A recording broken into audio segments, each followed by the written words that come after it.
Everybody, hello, hello, hello. Come on in, join us.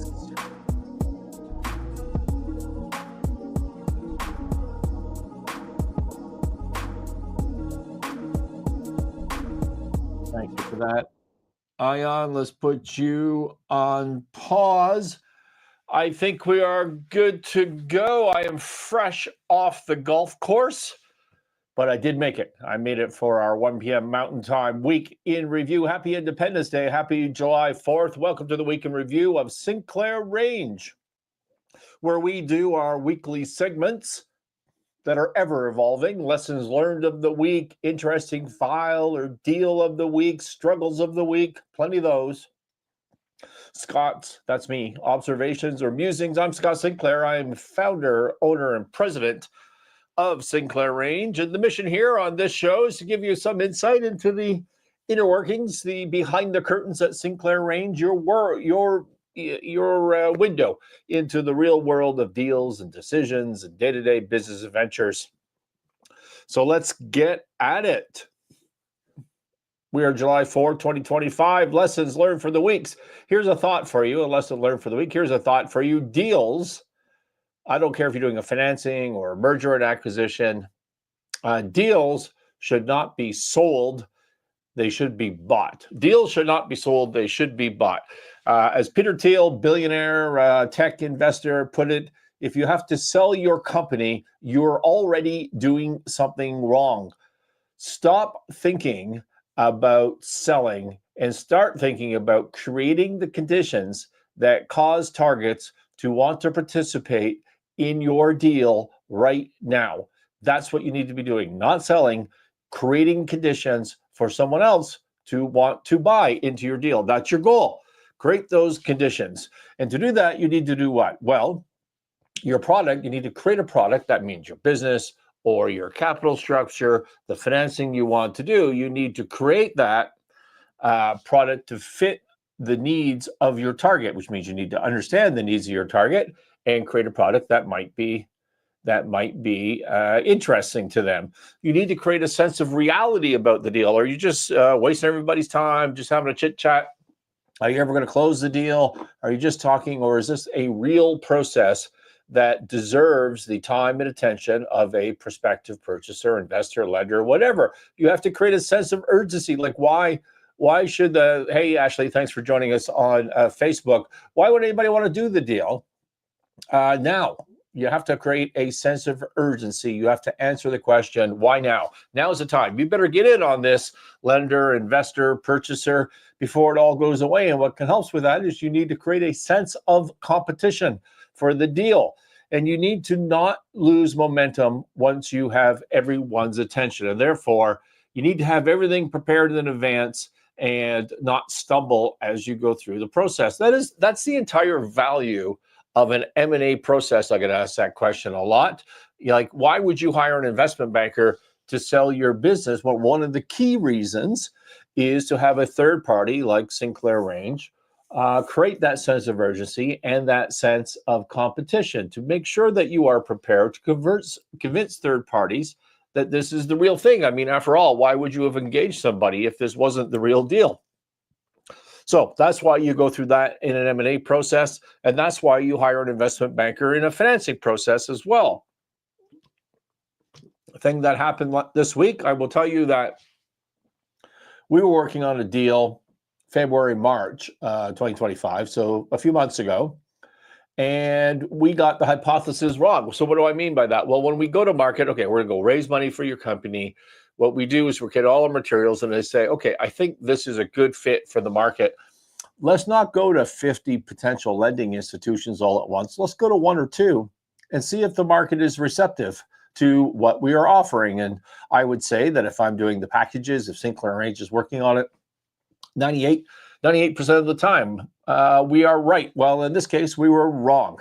Our hypothesis for funding was wrong. And the good news is we only go to one and two potential lenders or investors right up front so that we don't taint the entire market with a failed deal, right? That doesn't make any sense for the client. So instead, we went to a couple. we learned something. We learned that it doesn't work. We learned why it doesn't work, which really was nothing wrong with our deal, but rather it just wasn't a fit with what lenders needed to do in this case. And it took us 3 or 4 months of hard work to come up with a solution for that, which we did, and we went back to market this week. So that is my interesting deal of the week. I think we have the right fit now. In fact, I know we have the right fit and the right solution. And that reminds me, you listeners, I know some of you are investors and lenders. If you're looking for a 1.5 million AR and inventory credit and the good receivables, reach out. And we've got a deal for you ready to go. It is urgent. There's other people interested. There is a sense of competition, and we're good to go on that. We also went to market this week as an aside on a $3 million equity deal, and we have a $18 to $20 million bridge loan deal in the market as well. That's all been a busy week on those fronts. But the lesson for the week that I want to talk about is to create a reason for people to buy your deal. Focus on creating buying conditions. You should be doing that rather than trying to sell. Speaking of financings, did you know that I have a personal brand, thescottsinclair.com, thescottsinclair.com, all one word. Go check it out. And the purpose of that brand is to help founders and entrepreneurs and small business owners earn more profit and raise business capital. And to that end, what I'm trying to do, we've come up with a new idea this week, is to create a community around business financing where we can educate each other. You can have direct access to me through a bi-weekly Zoom call. You can pitch your deals. There may be investors on there. There may be lenders on there. We can review and comment on your packages. Like really just support each other, educate, and try to direct these small founders, startups, solopreneurs in the direction of raising some capital. And so that's a brand new idea. We just started posts on that earlier this week. I forget which day. And we're getting some clicks, and we're going to try to build this. I'm going to try to build this community under that brand, thescottsinclair.com. But if you want to be a member, of that community, if you want to get some world-class advice, or maybe even some investment or other guidance and review of your packages for free from me and from other experts, reach out, and we can get you registered to become a member of that community. Speaking of thescottsinclair.com, I worked this week on module 5 of the business course that you will also find on that site, which is called the Pathway to Profit Academy. It is the best damn business course really on the face of the planet. Let's just put it that way. Value for money wise. Module 5 is all about building teams, creating culture and value through values to affect rapid change and to make your business saleable, if in fact your goal is to sell your business and to create some wealth. And so, did you know, one of the reasons I started creating content is that 90% of businesses fail. Can you imagine? 90% of new businesses fail in the sense that they never, ever, ever pay their founder a living wage. Only 2% of new businesses succeed in creating wealth. You have a plan to make your business saleable. You have to have a plan to make your business saleable. It doesn't just happen.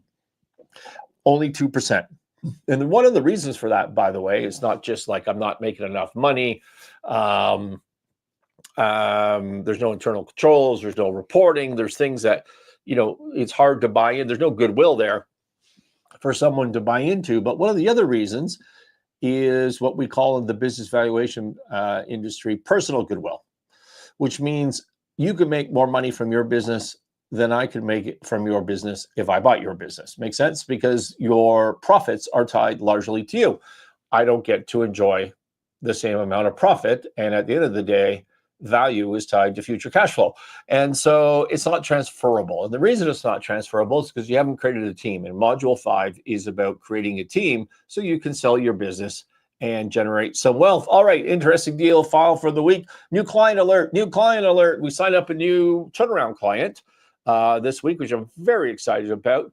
I can't tell you anything about them, of course, for confidentiality reasons. I will tell you that we are excited and that this is Friday, and I left this morning early before I went golfing. Instructions for my team today to start working on both the rolling financial model and the 13-week cash flow model. Do you remember I talked about those last week? These are the tools, two of the tools that you need to do a deal, to demonstrate a plan, to negotiate with stakeholders if you're doing a restructuring. They're critical tools. They need to be done, and that's what we are working on right now. We talked about those last week, and it's good chance. It's a good opportunity for my team, to redeem themselves, from a not well-prepared financial model that I was reviewing last weekend and early this week. Look at you young associates, analysts out there, people that are responsible for preparing financial models. Remember this. Financial models are dynamic, okay? When you change something, it needs to flow through the whole model. It needs to be dynamic, and it needs to be top down, because if you don't build it top down, it can't be dynamic. Top down means you're not going, bottom up. It means that you're not going from the little detail and building up to the revenues. You're going from revenues, variable costs as a percentage of revenue, down to your overheads and whatever efficiency metrics, KPIs you're working on there. Your balance sheet, your receivables are tied to your revenues, and you have collection assumptions. It's dynamic and it is top down. Your job as an analyst, as an associate, I talked to my team about this week. Your job is to build a financial model that is useful in the industry to do deals, that can be used for sensitivity, that can be used for valuation analysis. Your job is not to spreadsheet the whims of the client. That is not your job. The whims of the client are 100% of the time bottom up, too much detail, change their mind. You have to rebuild the whole spreadsheet. It takes you a week. That's not what you should be doing. You need a dynamic model, and you need to educate your client. This is the reason we're doing this. Answer me, Mr. Client, Mrs. Client, Ms. Client, on these assumptions. That's the way that you do that. Just keep that in mind, analysts and associates. That's what you are being paid to do at the end of the day. We also talked last week about a serious issue we were having in my problems. I'll just refresh your memory that we are a minority shareholder in a business, and we were at a logjam. This deal was not going forward at all. And it wasn't going forward because we were told up front that the company owned intellectual property, IP, and it turns out it did not own any intellectual property, IP. In fact, one of the shareholders owned it personally and was granted shares to vend in the intellectual property into the company, and then took the shares but didn't vend in the IP and refused to do it. And it just came to a logjam. There was no way to get around the problem. All momentum was lost because we have been waiting for this person to perform for months and months and months, and arguing and writing nasty emails back and forth. Well, this week, excitingly, we may have broken that logjam. I'm just waiting for written confirmation. I'm supposed to have it today. It's 1:13 Mountain here. Maybe I still will. I don't know. But waiting for written confirmation of that. So knock on wood, if I can find some on my golf head. Do you remember I talked earlier about creating a condition for a counterparty to buy? Not trying to sell, not trying to push on things, but creating a condition where they want to buy. Well, that's what got this deal over the table, if in fact this happens. We are able to effectively sidestep the problem here and create a condition and a sense of urgency and a sense of reality and a sense that we're just going to move on, which we will if we have to, and things have changed. So we created that condition where the other side wanted to jump to it. Should I have gotten rid of that banner? I think I should have. Sorry for keeping that on the screen so long.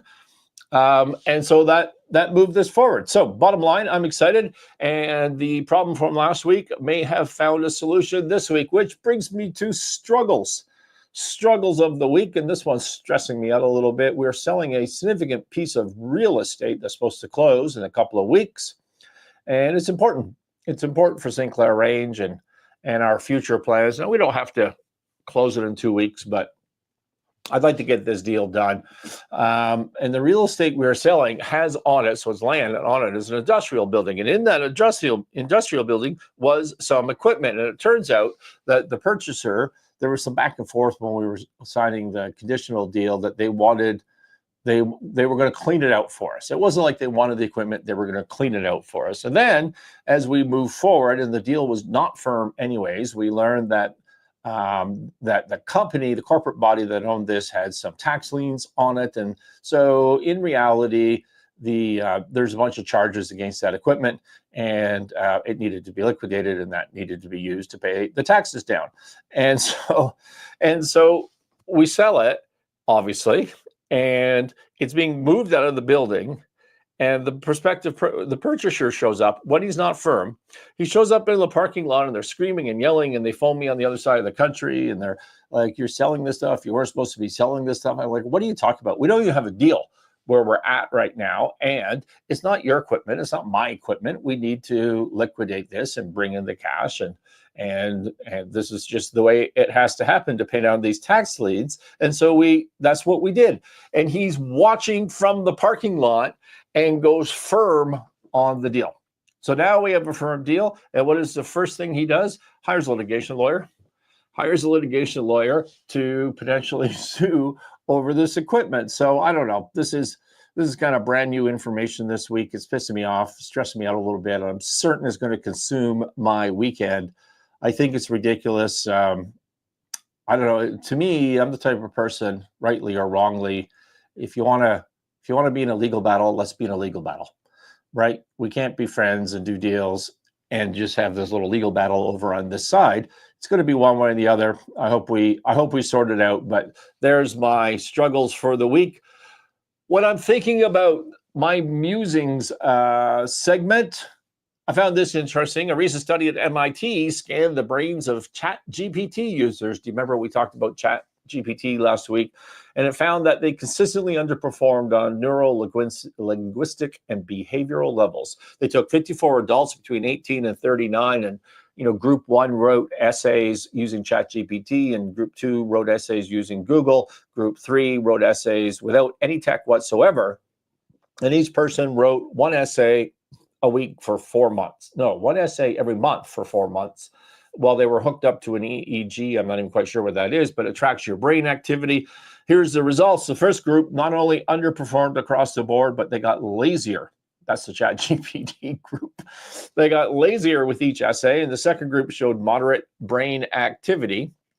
The third group had the strongest cognitive engagement. The study writes, brain-only participants exhibited the strongest, most distributed networks. So that was group 3, and as it said, it had the strongest cognitive engagement. So if you're not using any tech whatsoever, you're using your brain more, and the more tech you're using, the lazier your brain becomes. That's the bottom line. The LLM, the large language model, ChatGPT people displayed the weakest cognitivity activity scaled down in relation to external tool use over 4 months. The ChatGPT users consistently underperformed at neuro, linguistic, and behavioral levels. So in all likelihood, I think the moral of the story here is that I'm getting stupider, which makes complete sense. Every day I'm on this tool all the time. I remember, decades ago when I was in college, I had a roommate, and he used to do all of his math in his head, and he did it for this very reason, because the rest of us were using calculators. I know I'm old. We didn't have computers back then, and I was always amazed by that, mostly because I wasn't sure I could do it if I had to do it. But then I trained myself. I literally trained myself to like drop the calculators, do the math in my head, unless I needed an exact, like to the decimal point, correct answer. But if I'm just doing general math, I do it all in my head. I've been doing that for decades now, and I trained myself to do that for this exact reason that this study suggests. And now I'm not sure. I use ChatGPT every day to write things, like every day, almost all day. 100% of my written communications go through ChatGPT. They do a second review on everything for Sinclair Range, and I don't know if I could write anything anymore. And I used to be a terrific writer. So anyway, something to think about. That's my musings. Think about it if you still can. Thanks for listening. Where have we been? We've been 21 minutes. That's plenty. Thanks for listening. By the way, thank you for getting back to us with all of the kind words from last week's episode, which was our first episode of the Sinclair Range Week in Review. And feel free to reach out to us on any of the platforms. We keep an eye on those, or email us, or whatever you want to do. If you're a company that is going through transition, we exist to help you to navigate high growth, to navigate financial distress, to doing deals. That's what we are here for. Thank you for listening, everybody. And I think I turned this off over here. We will see you next week for the Sinclair Range Week in Review.